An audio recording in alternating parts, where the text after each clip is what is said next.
redescendre, c'est-à-dire à retrouver les gens dans la cité. De 35 à 50 ans, un homme est un citoyen, il doit participer à la vie de sa cité.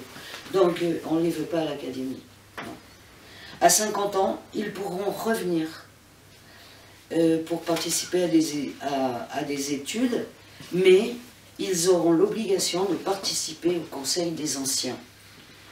Donc c'est à vie. Hein. Les philosophes seront rois. Seul moyen pour Platon de sauver l'État, à moins que les rois ne deviennent philosophes. Ça, c'est moi qui le dis.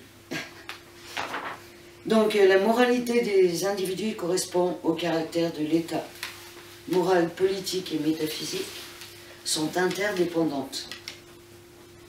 Et c'est par le logos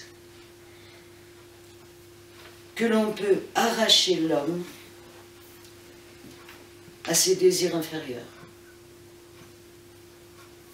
au fanatisme, à l'égoïsme, à la violence, à la passion. On pourrait peut-être utiliser ça en face du fanatisme qu'on vit aujourd'hui. On pourrait essayer en tous les cas. Et puis il y a une chose qui m'a interpellée. Socrate a été assassiné, hein, il a été exécuté, mais il n'est pas le seul. Hein. Tous les gens qui ont prôné des idées pacifistes sont morts. Le Christ, Gandhi, Galilée, enfin, Galilée, non, c'est autre chose. El Hadj, Martin Luther King, etc. Hein. Donc, philosopher, c'est apprendre à mourir, finalement. Voilà, je vais m'arrêter là, je crois. Hein.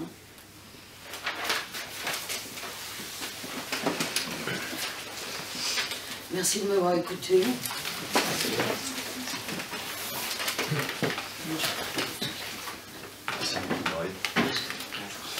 Alors, vite fait, par rapport à ce que tu viens de dire, je vais rappeler aussi quelques axes, mais moi ça va être très rapide de façon à ce que la parole puisse tourner. Parce que,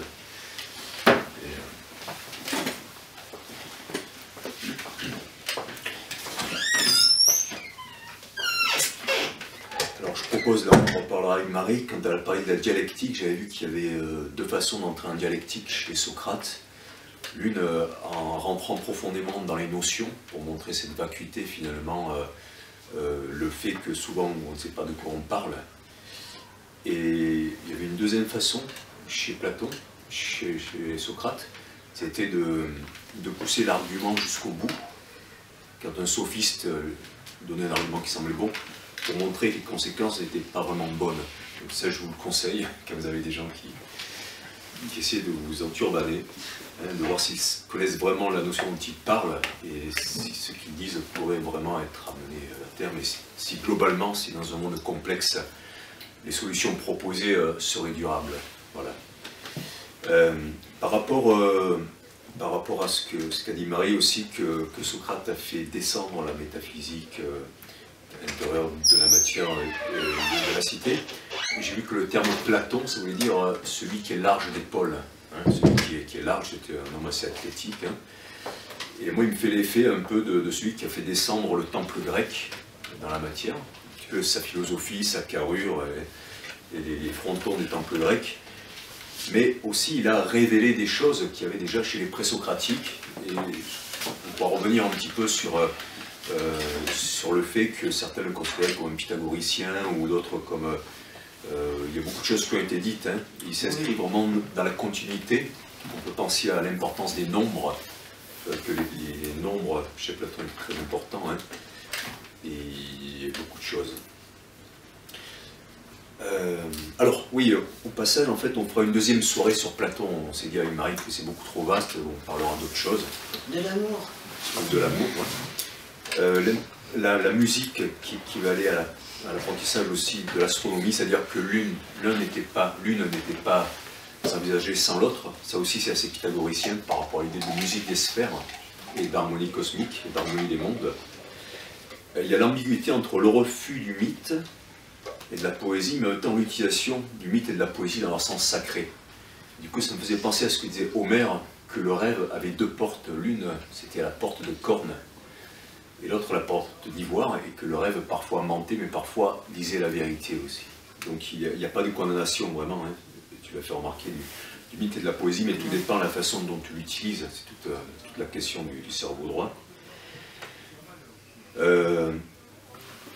La République, je crois qu'on en parlera peut-être plus la prochaine fois, on peut en parler maintenant, mais moi ça m'a frappé de voir comment ça annonce 24 siècles d'histoire, dans le passage de l'aristocratie, ensuite à la timarchie, qui est le gouvernement par la passion, par le courage, par le cœur, mais dans le cœur inférieur.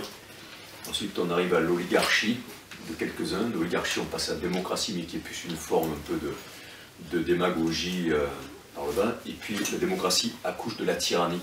Et quand on lit ce que Platon, la façon dont les sociétés, peu à peu évoluent avec Platon, ça rappelle vraiment ce qui s'est passé par rapport à la révolution russe, où il y a eu une révolte légitime contre l'aristocratie, etc. Et ensuite, peu à peu, à cause du manque de structure et de justice, on est passé d'une démocratie éphémère, hein, même ce qu'elle a existé, finalement à la dictature et à la tyrannie de Staline. Et c'est impressionnant. Il montre aussi comment c'est chez les enfants de parents vertueux mais pauvres et victimes d'injustice que croît peu à peu le ferment du désir de ressembler aux oligarques, en fait, à ceux qui jouissent impunément du pouvoir sans être vertueux.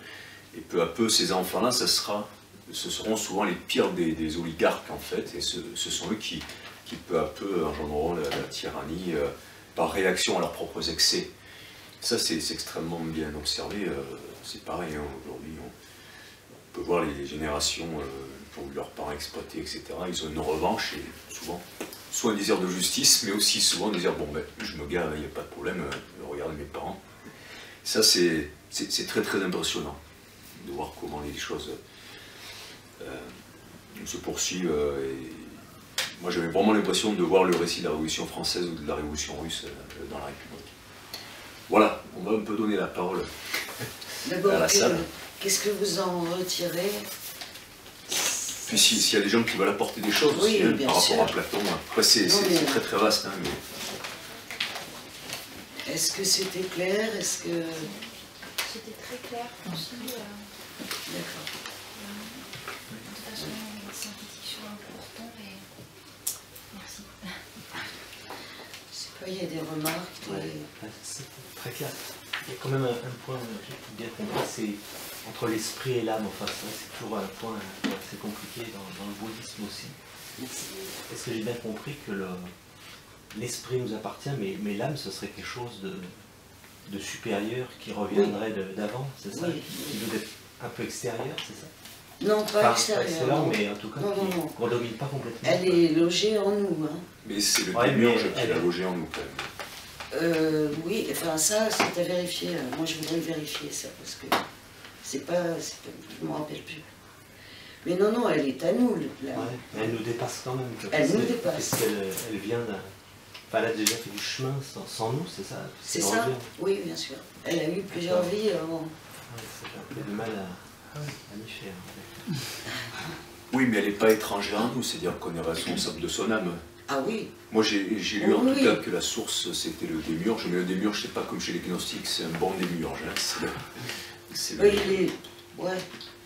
Il est indifférent aux hommes. Il crée pas, il organise le monde. Il l'organise. Et après, il se retire et il laisse le travail à faire à l'homme, parce qu'on est responsable. Mais oui, et puis après, mais il loge l'âme dans le corps. Et là, effectivement, bon, on n'a pas relu tout Platon. Hein. Mais est-ce que Platon pousse la Genèse jusqu'au tout début? Comment l'âme est-il arrivée à tout ça? Mais comme l'âme est immortelle, elle peut servir à plein de corps. On change de corps. Alors, il y a dans le mythe d'Er, qui explique un petit peu le chemin des âmes après la mort. Et je le trouve vraiment très beau, ce mythe. fait, c'est intéressant parce qu'il y a l'idée que l'âme choisit son incarnation en fonction de son degré d'éclairement. Voilà, le discernement. Et certaines, juste après avoir choisi, au moment où elles descendent dans le corps, se rendent compte qu'elles se sont trompées.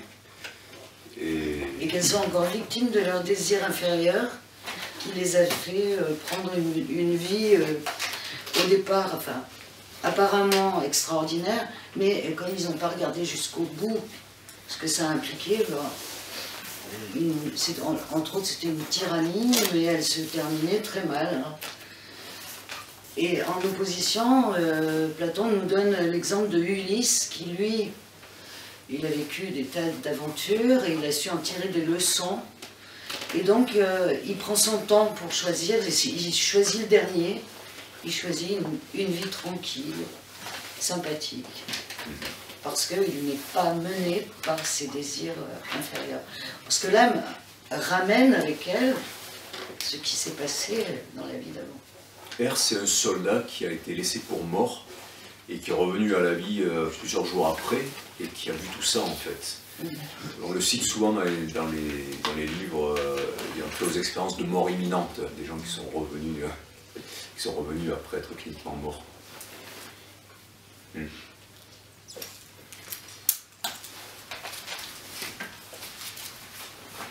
Oui, tu vois, une fois, c'est pas suffisant. Oui, bien sûr. Ouais. Bah, après, il y a sur la République, hein, c'est très intéressant l'idée, l'éducation des gardiens de la cité. Il y a des choses où Socrate craint un peu le ridicule, mais il les affronte et il dit il n'y a pas pour un philosophe avoir peur du ridicule, il doit avoir peur uniquement de l'erreur. Il dit par exemple que les hommes et les femmes s'entraîneront nus, hein, et que ainsi peu à peu on verra quels sont les meilleurs. Et alors c'est vrai qu'il y a quand même une volonté de reproduction des élites chez Socrate, dans la République, ou chez Platon, hein, Marie, moi je ne peux pas prononcer.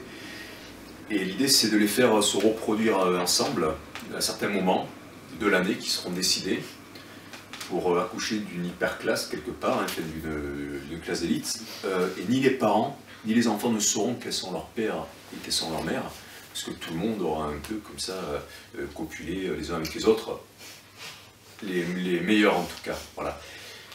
Et ils seront éduqués donc par tous. C'est vrai qu'ils à pomper le truc. Ben c'est vrai que parfois on se dit oulala, même si c'est pour le bien, oui, et puis il y en aura d'autres qui ne seront pas autorisés à se reproduire. Enfin, ils ont le droit de se reproduire, mais alors il faudra bien qu'ils sachent que leurs enfants ne seront pas éduqués par la cité. Et puis il dit aussi à un autre moment que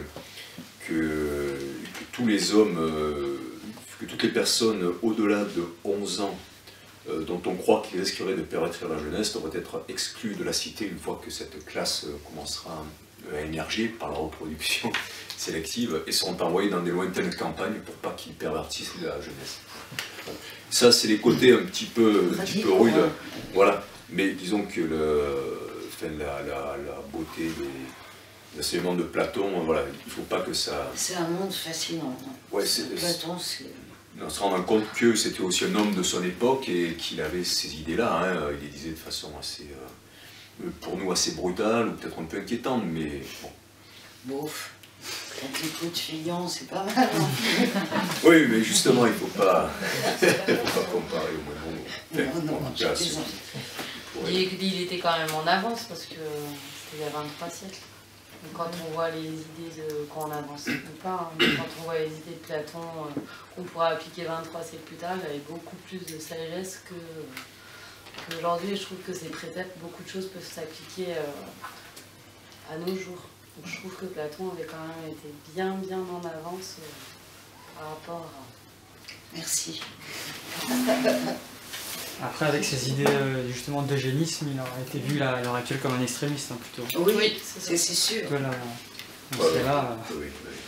Ah oui, comme un illuminé. Oui, bien sûr. Moi, il m'est apparu aussi que certain nombre d'utopies, hein, qui voulaient le meilleur, mais qui parfois n'ont pas hésité à le faire de façon assez insensible, hein. Pour la population qui ne considérait pas à la hauteur. et que tu es quand même assez fasciné par la Grèce antique. On peut prendre l'Italie, enfin, de manière générale, toute une partie du fascisme du début du XXe siècle était fascinée par la Grèce antique. Mais je veux dire, je veux pas amener trop la discussion vers là, parce que ça serait quand même oublier ce qui fait vraiment le génie de Platon. Mais on peut voir aussi ce qui peut en faire les limites, par certains côtés, enfin, dans le modèle de la cité, quoi, et qui permet en même temps de comprendre le monde antique, mais aussi de prévenir d'éventuelles dérives qui pourraient revenir, puisqu'il y a cette idée de cycle aussi.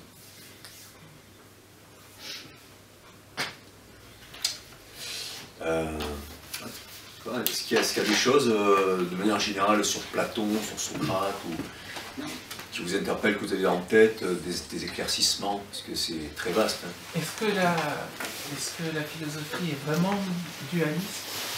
Il n'y a pas de monisme il n'y a pas de monisme chez Platon. Non, quand je dis qu'elle est dualiste, c'est qu'elle considère deux mondes, hein, le sensible et l'intelligible, qui en fait, un petit peu comme chez Descartes, quand il sépare le corps et l'esprit, il fait intervenir l'âme comme ciment finalement. Hein. Ouais. On peut pas, c'est bien clair, on ne peut pas accéder directement au monde intelligible en délaissant le monde sensible. Donc finalement, bien sûr que dans un premier temps, on peut apercevoir une dualité, mais en fait elle n'existe pas vraiment. Il y a une chose que tu m'as dit, tu as dit que je t'ai parlé de Socrate. Tu m'as dit, ah oui, Socrate dit qu'elle a été initiée par Diotime, qui était une femme. Ah, sur l'amour, sur l'amour. Ah, bah sur oui. l'amour, donc regarde ça la prochaine fois. Ah oui, oui, ça. Tu peux en dire deux C'est mots. dans le banquet, Ah, ok. oui. Bah, tu peux en dire deux mots, quitte à te répéter la prochaine fois, parce que... Ben, le banquet étant un dialogue qui s'interroge sur la nature de l'amour, et on a donc, comme à son habitude, des points de vue de sophistes que Platon balaye très rapidement pour donner sa définition de l'amour, c'est-à-dire il l'a justifié en disant que cette définition de l'amour, elle lui a été communiquée par une femme qui est une prêtresse, donc c'est pas la poissonnière, hein. Elle a donc un caractère sacré. Et c'est par elle qu'il a été initié à l'amour. Donc voilà, quoi, je ne peux pas en dire plus sans rentrer dans... Est-ce qu'il y a eu allusion au fait que ça pourrait être... on parle des prostituées sacrées, tu sais, dans pas mal de traditions. Oui. Ça peut être sous-entendu, ça, éventuellement, ou pas? Ou c'est un abus Oh, je pense que c'est un abus. Hein. Comme la pitié, c'est pas une prostituée sacrée. Ah non, là je parle pas de ça. Puisque la pitié c'était un oracle, elle était inspirée ou possédée par Apollon. Elle était surtout pleine de fumée, dans les vapeurs de soufre. Elle était dans les vapeurs de soufre. un peu, quoi. Elle mâchait des feuilles de laurier. Oui, Effectivement, ouais. Du laurier noble. Hein. Voilà. Je suis désolée, mais j'arrive plus à rester assise. Oui.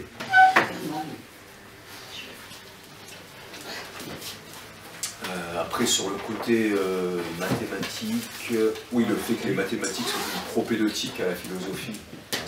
C'est vrai que si vous évoquiez un lien très fort entre le divin et les mathématiques. Oui, c'est l'accès royal. Et est-ce que ça vient c'est né avant, j'imagine? C'est une idée qui était présente depuis longtemps. Bah, chez les pythagoriciens, il y a quand même cette importance des mathématiques, mais je me suis laissé dire aussi que à Babylone, chez les Sumériens, je crois, il y avait déjà cette idée que les mathématiques, les figures géométriques étaient sacrées. Ouais. En fait, chez Pythagore, il y a le nombre 10, le tétractys qui est très important, c'est le nombre du logos, parce qu'en fait, on le forme avec une base de 4, après 3, 2 et 1, donc ça se met voilà, sur la pyramide. Et le 10, c'est la perfection, parce que c'est les 4 éléments, c'est la trinité, enfin c'est l'unité, j'ai plus tout en tête, c'est le 1 et le 0. En fait, il y a tout un symbolisme du nombre 10 qui est très important chez Pythagore en tout cas. Et pour lui, tout était nombre, hein, c'est-à-dire que les nombres pouvaient tout exprimer la perfection de la création. Attends, le 0 existait à cette époque-là? Je crois pas. En tout cas, le 10... c'est les Arabes, hein, les Arabes. Alors, je ne sais pas pourquoi, mais le 10, je ne sais pas comment il s'écrivait. Bon, mais alors, est-ce que c'est d'autres qui ont interprété comme ça? Parce que moi, je l'ai trouvé. Je crois que c'est une interprétation. Je l'ai trouvé avec, au sujet de Pythagore, et je pensais que c'était lui qui l'avait dit. Il n'y a rien dans ces vers dorés à ce sujet-là. Hein. D'accord, ouais, ben alors c'est les personnes du coup qui ont repris le symbolisme du 10 et qui l'ont. C'est là le problème aussi des commentateurs. Parce qu'on trouve de tout. Une chose et son contraire. Justement, c'est par rapport au savoir et à la connaissance qui est à l'intérieur de soi. Enfin, un peu, vous dites, l'atomisme, à l'intérieur de soi. Du coup, est-ce que c'est, comme vous dites, par rapport aux commentateurs, est-ce qu'il faudra toujours douter de ce qu'ils disent? Du coup, chercher, enfin, remettre en question ce qu'ils disent, quoi? Non, pas forcément, mais il y a quand même des noms de commentateurs qui font, qui sont sérieux, etc. Je pense à Léon Robin, mais il y en a beaucoup qui essayent d'interpréter des textes et ils n'ont rien compris, c'est ça que je veux dire. Alors après, c'est chacun, ça c'est la jungle. Hein. Après, non, je parlais en général, du coup, comme vous nous parliez de Platon et du savoir, du coup, comment est-ce que se passe, comment ce savoir arrive de l'intérieur de soi? Le savoir, il vient de l'extérieur, le savoir. Hein. Il est extérieur. Ce sont les sciences.